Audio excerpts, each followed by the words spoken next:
kami sampaikan beberapa kebaktian yang saat ini akan dilayani oleh Ketua Klasis Pulau Ambon, Pendeta W.A. Beresabi, dan kebaktian di Gereja Zaman Kasih RST akan dilayani oleh Pendeta Nyonya Ime Ulorlo dengan panduan tata kebaktian minggu pertama. Kedua, pembacaan firman Tuhan terambil dari Roma pasal 1 ayat 18 sampai 32. 3.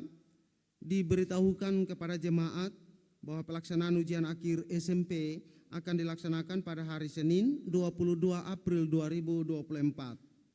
Sehubungan dengan itu, maka kebaktian persiapan dengan peserta didik kelas 9 bersama orang tua akan dilaksanakan pada hari Sabtu 20 April 2024 pukul 18 WIB atau jam 6 sore bertempat di gedung Gereja Peniel.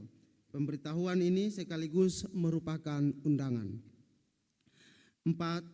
Berikut kepada jemaat kami bacakan satu pemberitahuan. Gereja Protestan Maluku, anggota PGI Majelis Pekerja Harian Sinode, nomor 30-D-B-3-4-2024, lampiran 1 lembar, perihal pemberitahuan rekrutmen. Yang terhormat Majelis Pekerja Klasis GPM Pulau Ambon di tempat. Salam sejahtera.